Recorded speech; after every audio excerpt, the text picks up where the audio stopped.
ঠিকঠাক নামাজ পড়ে না, ঠিকঠাক নামাজ পড়ে না। যেমন কয়েকটা কথা বলি, এগুলো খুবই গুরুত্বপূর্ণ। এই বিষয়গুলা আমাদের কাছে ছোট ছোট হালকা মনে হইতে পারে, কিন্তু কবরে কি পরিমাণ আযাব হবে হাদিস থেকে একটু শোনাবো। আপনাদের কিছু শোনেন আমার ভাইরা, আমার বাবাজিরা। 4 নম্বর নামাজি নামাজ পড়ে কিন্তু ঠিকঠাক নামাজ পড়ে না। যেমন পেশাব করার পরে অনেকেই ঠিক মতো পবিত্র হয় না, আছে না? আছে। ওযু জানে না, গোসল জানে না, কোরআন জানে না। এই কয়েকটা বিষয় একটু কথা বলি আগে। আল্লাহর নবী বিশ্বনবী রাহমাতুল্লাহ লিল আলামিন দুইটা নতুন কবরের পাশ দিয়ে একদিন যাচ্ছেন। আল্লাহর নবী বলেন, সাহাবীরা রে, এই দুইটা কবরে আযাব হচ্ছে, এই দুইটা কবরে আযাব হয়। আল্লাহর নবী কবরের আযাব দেখতে পারতেন কি পারতেন না? নবীজি কবরের আযাব দেখতেন। আর আমাদের ব্যাপারেও নবীজি বলেন, ও আমার উম্মতেরা, তোমাদের জন্য আমার মনে চাই আমি দোয়া করি যে তোমরাও যেন কবর আযাব দেখো, কিন্তু দোয়া করি না কেন? আল্লাহ তাদাফান, তোমরা তোমাদের বাবার লাশ নিয়ে কবরে যাবা না, তোমরা তোমাদের মায়ের লাশটা নিয়ে কবরে যাবা না, কবর আযাবের ভয়ে। যে আমার আত্মীয়, আমার মা বাবা, আমার ভাই বোন যা করেছে, যদি কবরে দেওয়া হয়, না যদি কবরে আযাব শুরু হয়, তাহলে তো সহ্য করতে পারবো না। এই জন্য লাশ নিয়ে তোমরা কবরে যাবা না, দাফন করবা না। আমার ভাইরা, আমার বাবাজি, তোমরা শুন, আল্লাহর নবী বিশ্বনবী রাহমাতুল্লাহ লিল আলামিন তিনি কবর আযাব দেখতে পারতেন। নবীজি দুইটা কবর আযাব দেখে বললেন, সাহাবীরা রে, একটা কবর আযাব হয় এই জন্য, বাউলুন মানে হলো পেশাব, আল বাউলু পেশাব। এই পেশাব বাউল শিল্পী, বাউল মানে হলো পেশাব। এই পেশাব থেকে না বাঁচার কারণে নবী কই একটা কবর আযাব হচ্ছে। এটা 3টা ব্যাখ্যা মুহাদ্দিসরা কেরাম করেছেন। একটা ব্যাখ্যা হইল, যার কবর আযাব হচ্ছে তিনি রাখাও ছিলেন, গরু ছাগলের পেশাব থেকে বাঁচতেন। আরেকটা ব্যাখ্যা হচ্ছে, পেশাব করার সময় অনেক সময় উঁচা জায়গায় মাটিতে বসে অনেক সময় পেশাব করে করার পরে এই পেশাব আপনার কাপড়ে শরীরে এসে অনেক সময় পেশাব সিটা লাগে না, সিটা, এই সিটা লাগার কারণে নবীজি বলেন, তুমি এটাকে হালকা মনে করতেছো, কিন্তু কবরের সবচেয়ে ভয়ঙ্কর আযাব তোমাদের হবে যারা অপবিত্র থাকবা, যারা পেশাবের সিটা তোমাদের শরীরে লাগাইবা। তাহলে পেশাবের সিটা আমাদের আসতেছে, শরীর পাক, কাপড় পাক না, আমাদের জায়গা পাক। তো শরীরও তো পাক নাই, কাপড়ও পাক নাই, নামাজ পড়লেন কেমনে? 3 নম্বর যেটা সবচেয়ে গুরুত্বপূর্ণ আমাদের জন্য, পেশাব করেন এক জায়গায়, করার পরে পকেটে তো টিস্যু নাই, আছে? সবার পকেটে টিস্যু আছে? নাই।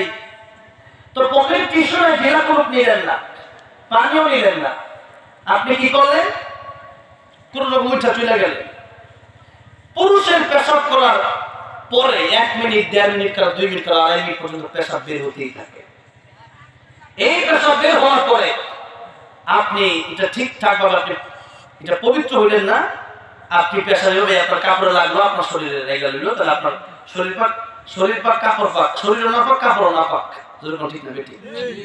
তাই রে, অনেকেই তো আছে যে টিস্যু নেয়, অনেকে আছে পানি নেয়, আবার কেউ আছে যে টিস্যু নেয়, পানির কিছুই নেয় না। যেরকম ঠিক না বেটি?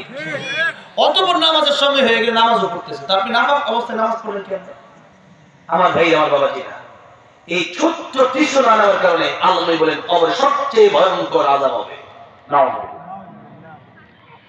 2 নম্বর, চগল খড়ি করার কারণে হ্যার কথা একজনের কথা আরেকজনের, আরেকজনের কথা আবার আরেকজনের লাগাইয়া সমাজের ভিতরে একটা ফিতনা মারামারি তৈরি করে, সৃষ্টি করে, এমন কিছু লোক আছে না? নাই? আছে। এই সমস্ত লোকের কবরে সবচেয়ে বেশি ভয়ঙ্কর আযাব হবে।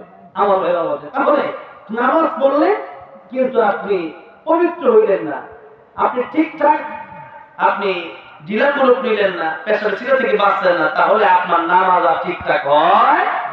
আপনি তো পবিত্রই নেই, কিসের ওযু? আপনার তো আসল জায়গায় আপনার ঠিকঠাক পবিত্র করেন নাই। আচ্ছা, গেল 1। 2 নাম্বার, ওযুর ফরজটা একটু অনেকে জানে না। ওযুর ফরজ না জানার কারণে কোন রকম পাও দিয়ে আইলে টাকলো সহজে ওযু তো হয় না, নামাজ পড়লে যে নামাজ পড়িস না। এরপরে কেন ওযু বাদ দিলাম? গোসল যারা করেন, ওযু যতটুকু মাস ঠিকঠাক করে করলেও গোসল ঠিকঠাক করে না। গোসল যখন করার সময় হয়, সাবান খুব ভালো করে লাগায়, ফেস ওয়াশ খুব ভালো করে লাগায়, শ্যাম্পু খুব ভালো করে লাগায়, কিন্তু গোসলের ফরজ কুলি করা, নাকে পানি দেওয়া, কুলিও করে না, নাকে পানিও দেয় না। আচ্ছা, গোসল হয়েছে, আপনার গোসল ফরজ, আপনি গোসলের সময় খুব ভালো করে পানি মারলেন, কুলিও করলেন না, নাকে পানিও দিলেন না, গোসলের ফরজ আদায় করলেন না, নামাজে গেলেন কিসের জন্য? আপনি তো অপবিত্র, আপনি তো ঠিকঠাক পবিত্রই হন নাই। ওযু জানে না, গোসল জানে না, পাক পবিত্র জানে না, এমন মুসলমান আছে না নাই? তাই নবী বলেছেন তালাবুল ইলমি ফারিদাতুন আলা কুল্লি মুসলিম, প্রত্যেক মুসলমানের জন্য দ্বীন ইলম তলব করা ফরজ। কতটুকু? একজন মুসলমান তার মুসলমান হিসেবে চলার জন্য যতটুকু ইলম দরকার ততটুকু শেখা ফরজ। আপনি ততটুকু শিখলেন না, সন্তানকে তো দিলেন না মাদ্রাসা, সন্তান কোরআন শিখাইলেন না, শিখেছেন দুনিয়ার সব কিছু, কিন্তু কোরআন তো শিখাইলেন না। কেন শিখেছেন না? যে কোরআন করে কি হবে? অথচ আল্লামাল কুরআন খালাকাল ইনসান, কোরআন না শিখলে সত্যিকারের মানুষ হওয়া যায়? আগে আল্লাহ আগে কোরআন শিখো, পরে মানুষ হও। তাহলে নামাজ পড়লেন তো ঠিকঠাক বললেন না। গুরুত্বপূর্ণ বিষয় লক্ষ্য করে দেখো, আজকেও একটা ক্যাম্পে আমি আসার সময় দাঁড়াইছি, দাঁড়াইয়া আমার বললো আপনি নামাজ পড়েন, আমি বললাম না, আমি মুসাফির, আমি 2 রাকাত পড়াইতে হবে। আমি 2 রাকাত পড়াইলে মুসাফির যদি ইমামতি করে সে 2 রাকাত সালাম ফিরায় ফেলবে, আর মুকিম যারা থাকবে তারা উঠে দাঁড়াবে। তো এই কষ্টটা দরকার কি? গ্যাস মানে পেট্রোল পাম্পে। তো আপনারা মুকিম, আপনারা এলাকার লোক, আপনারা পড়েন, আমি পিছনে পড়ি। তো আপনাদেরও ছিলাই মুসাফির যদি আবার মুকিম ইমামের পিছনে দাঁড়ায় যায়, তখন তার 4 রাকাত পড়তে হয়। তো সেই জন্য আমি 4 রাকাত 2 রাকাত বেশি পড়ার সুযোগ পাবো, আল্লাহ কিছু সেজদা দেওয়ার সুযোগ বেশি পাবো। তো আপনি পড়েন, আমি বেশি করি, তো সামনে দিয়ে দিলাম। তো এমন কিছু ভুল করলেন, যে ভুলের কারণে নামাজটা আমি আবার দৌড়ালাম। তাহলে দেখেন, আজকে মুসলমানের কোনটা অশুদ্ধ নয়। নামাজ ভঙ্গের কারণ কয়টা বলেন? বলেন কয়টা? খালি সুর দিয়ে অনেক চিল্লাইলাম, 5-10টা ঘটনা বলে শেষ করলাম। আর আপনি ওয়াজ এগুলা শুনে বাড়ি চলে গেলেন, কি নিলেন কিছু মনে নাই। এগুলা কথা এখন মনে না হলে 2 দিন পরে ঠিকই পেশাব করতে যাওয়ার সময় মনে হবে, ওযু করার সময় মনে হবে, গোসলের সময় মনে হবে, নামাজের কথা সময় আপনি ওয়াজ মনে হবে আপনার ইনশাআল্লাহ। এই ওয়াজ এগুলো হইলা, এগুলো না করে কি শিখবেন? যে নামাজ আপনি নামাজ পড়তেছেন, তারপর আমও গেল, সালাম গেল, দুনিয়াতে কষ্ট করে ঠান্ডা পড়ে যায়, ওযু করে নামাজ পড়লে নামাজ হইল না, আপনি জাহান্নামে যাইতে হইল, যে নামাজ পড়া করতে হবে। সেই জন্য এগুলো শিখতে হবে, জানতে হবে। নামাজ ভঙ্গের কারণ কয়টা? প্রথমটা কি বলেন? সবাই বলতে পারতেছে না। নামাজে কোরআন শুদ্ধ পড়া, নামাজ অশুদ্ধ পড়া। তাহলে আজকে মুসলমান হয়েছে কয়জন বুকে হাত দিয়ে বলতে পারছে আমার কোরআন তেলাওয়াত শুদ্ধ? একবার সহি কুল হুয়াল্লাহু আহাদ। আমি আসছিলাম চায়নার আরেকদিন, এরকম প্রায় সময় হয় ইন্ডিয়াতে। আমি একবার একটা মাহফিলে গিয়েছিলাম, সেই মাহফিলে যাওয়ার পরেও এমন ঘটনা ঘটেছিল। অনেক বড় একজন মানুষ, তিনি নামাজ পড়ালেন, মাগরিবের নামাজ 3 রাকাত। তিনি নামাজ পড়ানোর পরে ইন্ডিয়ার এত বড় একজন ব্যক্তি, এত বড় একজন শাইখ, নামাজ পড়ানোর পরে আমি আবার 3 রাকাত পড়লাম। উনি বললেন আপনি 2 রাকাত সুন্নত না পড়ে আপনি আবার 3 রাকাত পড়ছেন, মনে হয় কোনো প্রবলেম থাকতে পারে, একটু কি আমাকে বলবেন? বড়দের আদর্শ কেমন, বড়দের নমুনা কি, বড়দের চরিত্র কি? তারা ভুল হলে, ভুল ধরা দিলে তারা এটা ভালো মনে করে যে আমার ঠিক হয়ে গেল, ইসলাম হয়ে গেল। আর অহংকারে তারা এদেরকে একটা ভুল ধরা দিলে ঠিক তারা রাগ হয়ে যায়, যেরকম ঠিক না দেখি। আরে মানুষ তো ভুল থাকতেই পারে, হইতেই পারে। তা আমি উনি আমার জন্য হাদিয়া নিয়ে আসলেন, উল্টা হাদিয়া নিয়ে আসলেন, হাদিয়া তো দিয়া পরে আমাকে বললেন যে আসলে কি হয়েছে একটু বলবেন। আমি বললাম প্রাথমিকভাবে আমি জবাব তো এরকম, আমি চিন্তা করবো উনি কি কষ্ট পাই কিনা আবার। আর উনি আমাকে দাওয়াত দিয়েছেন ওনার প্রোগ্রামে, তো উনি কি কষ্ট পাই কিনা আবার। তা আমি বললাম নামাজে তো আসলে মন্ত্রে নিশ্চিত চলে যায়, আসলে মন্ত্র অনেক সময় নিশ্চিত চলে যায়। তাই বললাম মন্ত্র নিশ্চিত চলে গেছে, আবার বললাম না আপনি আমাকে বলতে হবে, কি হয়েছে তো আমাকে বলতে হবে, না বললে ছাড়াছাড়ি নেই। আমি বললাম আসলে ওই দিন সূরা হাব্বা তার আগে পর আয়াত পড়ছে, এখন শুধু খেলা আসতেছে না। তো আমি বললাম যে একটা অক্ষর পরিবর্তন হয়ে গেছে, যেমন আলহামদুলিল্লাহ আলহামদু হয়ে গেছে, অথবা কুল হুয়াল্লাহু আহাদ জায়গায় আহাদ হয়ে গেছে। তো এই এক একটা শব্দের কারণে কোরআন শরীফ লাহলে জোরে হলে নামাজ বন্ধ হয়ে যায়, কোরআন শরীফের অর্থ চেঞ্জ হয়ে যায়।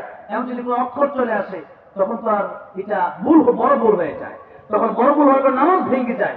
এই নামাজ ভাঙ্গার কারণে আমি আবার নামাজটা দৌড়াইছি, কারণ আমার মনে হচ্ছে আমার নামাজটা মনে হয় নাই। সেই তিনি এত খুশি হলেন, তিনি অনেক খুশি হলেন যে ভুলটা কেন ধরাই দিলাম, সেটা তিনি খুশি হলেন এবং হয়তো তিনি ইসলাম করে নিয়েছেন। তাহলে এই যে আমাদের সমাজে এইগুলা কথা বলার পরে অনেকে চিন্তা করে, এগুলো কি কোনো ওয়াজ হইল? ওযু গোসল নামাজ, এটা কি কোন ওয়াজ হইল? সুবহানাল্লাহ কোন ওয়াজ হইল? ভাই আমার, বাবাজিরা আমার, এটাই তো আসল ওয়াজ। নামাজ ঠিক তো সব ঠিক, নামাজ ঠিক নেই কিচ্ছু ঠিক নেই। নামাজ পড়েন দেখবেন এমনি মানুষ এলাকা এমনি সুন্দর হয়ে যাবে, যেরকম ঠিক না ঠিক আমার ভাই বাবাজিরা। তাহলে 4 নাম্বার নামাজি কারা? যারা নামাজ পড়ে ওযু নাই, ঠিকঠাক নাই, গোসল ঠিকঠাক নাই, এরপরে পবিত্রতা ঠিকঠাক অর্জন করলো না, কোরআন শরীফ ঠিকঠাক না শিখা নামাজ পড়তেছেন, সারা জীবন পড়তেছেন আলহামদুলিল্লাহ রাব্বিল আলামিন, না উচ্চারণ করলেন না উচ্চারণ করলেন। আর অনেকেই বাংলা কোরআন শরীফ শিখেন, বাংলা কোরআন শরীফ কোনো ভাবে যায় নাই। পৃথিবীর কোন মুফতি সাহেব এই ফতোয়া দিতে পারবেন না যে বাংলা কোরআন শরীফ পড়া যায় না, কেউ না। জিজ্ঞাসা করে আপনি বাংলা যদি পড়েন, আপনি হা পড়বেন কেমনে? আপনি আইন পড়বেন কেমনে? আপনি সব পড়বেন কেমনে? কোরআন শরীফের এক একটা সঠিক শব্দের অর্থ শত শত অর্থ হয়, আল্লাহু আকবার। আর সেই অর্থ যদি আপনি হার জায়গায় হা লাগাই দেন অর্থতে, আইনের জায়গায় আলিফ লাগাই দিলেন অর্থতে, হার জায়গায় হা লাগাই দিলেন, হার জায়গায় হা লাগাই দিলেন অর্থতে, নামাজ হচ্ছে না। আল্লাহ বলেন একটা, আপনি অর্থ করলেন আরেকটা, নামাজ হচ্ছে না, নামাজ ঠিকঠাক হচ্ছে না। আমার ভাইরা বলছে, তাহলে কোরআন শরীফ উস্তাদের কাছে শিখতে হবে। কয়েকদিন কি ইমাম সাহেবকে জিজ্ঞাসা করছেন, হুজুর আমার তেলাওয়াতটা দেখেন শুদ্ধ আছে কিনা? বয়স তো হয়ে গেছে, অনেক দিন পার করলেন, কয়েকদিন জিজ্ঞাসা করছেন যে হুজুর নামাজটা আমার হয় কিনা, কোরআন শরীফ শুদ্ধ আছে? উনি তো দেখলাম না কোনদিন জিজ্ঞেস করিয়া, উনি তো মাদ্রাসায় পড়ি নাই, মক্তবেও যাই নাই, কোনদিন তো কোরআন শরীফ তেলাওয়াত শুদ্ধ আছে কিনা তাও তো খেয়াল করে দেখি নাই, কয়েকদিনকে জিজ্ঞেস করছেন, করেন নাই। হাই রে মুসলমান, আফসোস, কোরআন শরীফ শিখলেন না, দুনিয়া সব শিখলেন, কোরআন শিখলেন না। তাহলে আজ কালকে থেকে বয়স্ক শিক্ষা কোরআন শিক্ষা চালু করে, কালকে থেকে বয়স্ক কোরআন শিক্ষা চালু করে। হুজুরকে বলেন যে আমাদেরকে আপনাদের পরে 1 ঘন্টা আপনি সহি শুদ্ধভাবে কোরআন শরীফ মাসল করান, শুদ্ধ তিলাওয়াত শিখেন, শিখা যাবেন ইনশাআল্লাহ। আমার ভাইরা, আমার বাবাজিরা, লক্ষ্য করে দেখুন, নামাজ পড়ছি, কত কষ্ট করে নামাজ পড়লাম, রাতে আমি ঘুম হারাম করে দিয়া ঠান্ডা পানি দিয়ে ওযু বানায় নামাজ পড়লাম। নামাজ ঠিকঠাক না পড়ার কারণে কোনো ফায়দা হলো না, বিপদে পড়ে যাব কিয়ামতের কঠিন ময়দানে। সেই জন্য 4 নম্বর নামাজে ঠিকঠাক নামাজ না পড়া, এর আরেকটা গুরুত্বপূর্ণ অর্থ হচ্ছে নামাজ পড়ে কিন্তু নামাজের ভিতরে খুশুর সাথে নামাজ পড়ে না। আল্লাযীনা হুম ফি সালাতিহিম খাশিউন, খুশুর সাথে নামাজ পড়ে না। নবীজি বললেন নামাজ কেমনে পড়বা, আল্লাহর ইবাদত কেমনে করবা? তুমি যখন নামাজে দাঁড়ায় যাবা, নামাজে দাঁড়ায় যাওয়ার সময় মনে করবা